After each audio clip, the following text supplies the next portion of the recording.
इसी के साथ एक और गुड न्यूज़ आपको हम बताएं कि प्रदेश में 108 एम्बुलेंस सेवा प्रदाता कंपनी जीवी के EMRI की ओर से जो संचालित एम्बुलेंस कर्मियों को कोरोना वायरस से बचाव के लिए N15 मास्क सहित अन्य जो सभी सुरक्षा सुविधाएं हैं वो दी जाएंगी। कल दोनों पक्षों के बीच में वार्ता के बाद एम्बुलेंस कर्मियों को सुरक्षा उपकरण मुहैया करवाए जाने पर सहमति जताई गई है।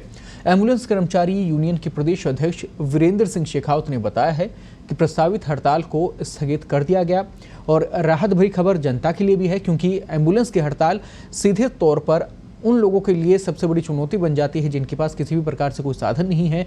आपातकाल की स्थिति में एम्बुलेंस ही सबसे बड़ा सहारा उनके लिए होता है। अब जब लॉकडाउन है, पूरे सभी प्रकार के निजी वाहन बंद है, किसी की भी आवाजाही की मनाही है, चाहे मॉडिफाइड लॉकडाउन लागू हो गया हो, लेकिन फिर भी जो ज़रूरी काम से बाहर नहीं निकल रहा, ये ही कोशिश की जा रही है प्रशासन की तरफ से भी। ऐसे में एम्बुलेंस की जो सुविधा है वो सबसे ज़्यादा ज़रूरी पूरे प्रदेश के अंदर मानी जाती है। 108 एम्बुलेंस, क्योंकि आपात स्थिति में सबसे ज़्यादा ज़रूरी, अगर कोई दुर्घटनाग्रस्त हो या फिर कोई भी ऐसी समस्या सामने आए तो ऐसी स्थिति में एम्बुलेंस की सबसे ज़्यादा ज़रूरत होती है और उनकी हड़ताल चिंता का विषय ज़रूर बनती है।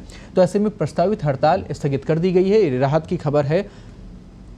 इस पूरी खबर पर वीरेंद्र सिंह शेखावत हमारे साथ जुड़े हैं। आपको सबसे पहले तो पत्रिका में आपका स्वागत है, पत्रिका टीवी पर। और प्रस्तावित हड़ताल स्थगित हो गई है, ये भी राहत की खबर है।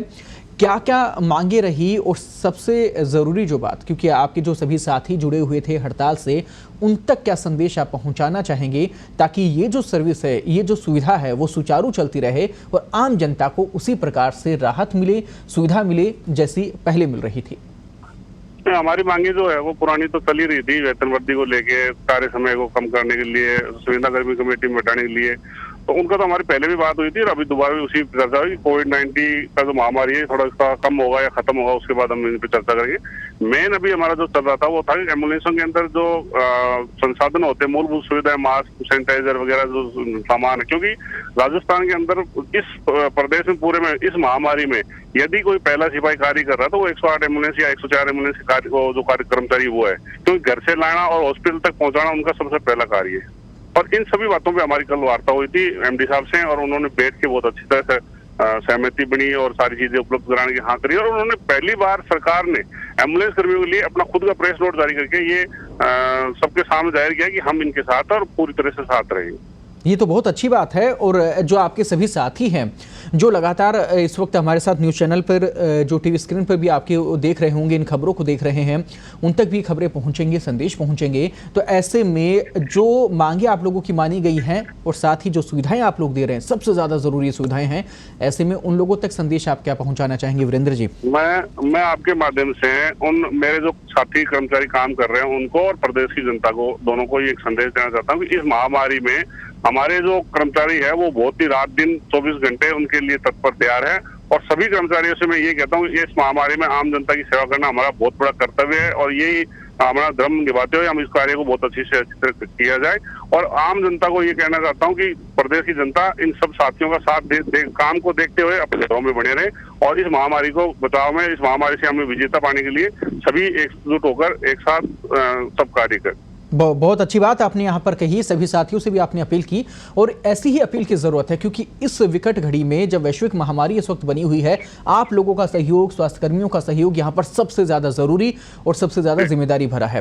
वीरेंद्र जी, एक और चीज़ में, जो बाकी सभी साथी आप लोगों के हैं जो फील्ड में लगातार जा रहे हैं, उनके सुरक्षा को लेकर, स्वास्थ्य को लेकर क्या सुविधा इस वक्त रहेगी? सरकार की तरफ से क्या कुछ बंदोबस्त रहेगा? सरकार की तरफ से हमें पूरा आश्वासन नहीं, एक तरह से लिखित में दिया है कि आपके जो साथी काम कर रहे हैं और जो मेडिकल स्टाफ के लिए जो चीजें जरूरत है इस महामारी में, जैसे N95 मास्क है या पेशेंट लाने के टाइम किट की जरूरत है या एम्बुलेंस में सैनिटाइज कराने की जरूरत है या उनको जो मूलभूत सुविधा उनके खाने के समय पे और सब चीजों का ध्यान रखते हुए ये हर चीजें की गई है।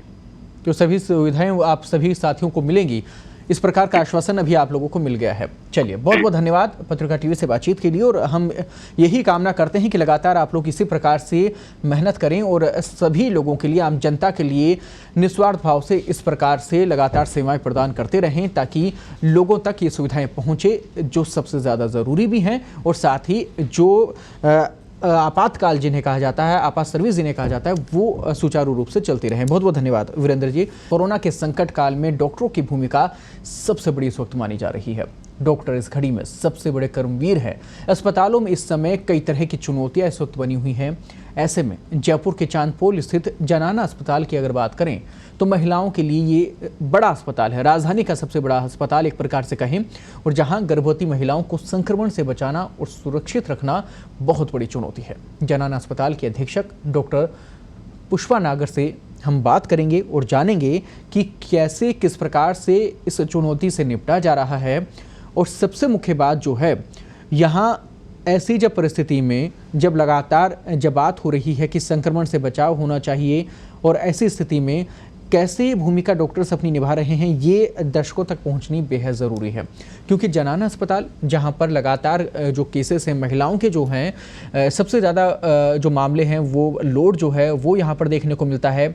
महिलाएं अपने इलाज के लिए यहाँ पर पहुँचती हैं, तो ऐसे में उनको संक्रमण से बचाना, साथ ही जो गर्भस्थ महिलाएँ हैं, जो शिशु जिनके साथ में हैं, ऐसे में उन लोगों को बचाना और आगे की जो पीढ़ी है वो स्वस्थ रहे, ये सब तमाम जो चुनौती है वो भी इन लोगों के लिए बड़ी चुनौती इस वक्त बनती है।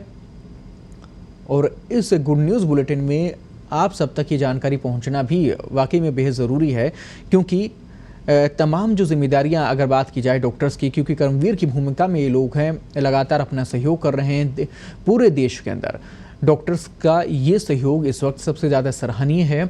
और कई जगह ऐसी भी हैं, लगातार हमारे पास जो खबरें आती हैं, आपको हम रूबरू भी करवाते हैं इन खबरों से, जहां डॉक्टर्स अपने घर नहीं जा रहे ऐसी विकट परिस्थितियों में कि अस्पताल में रहकर उन मरीजों का इलाज कर रहे हैं। लगातार वो संभावनाएं जो नज़र आती हैं कि कहीं संक्रमण आगे फैल ना जाए, उनकी जो जिम्मेदारी है वो बेहद है ज़रूरी है। तो ऐसे में सब कुछ त्याग करके वो समाज के लिए, पूरे देश के लिए इस वक्त अपनी भूमिका निभा रहे हैं, जो सराहनीय है।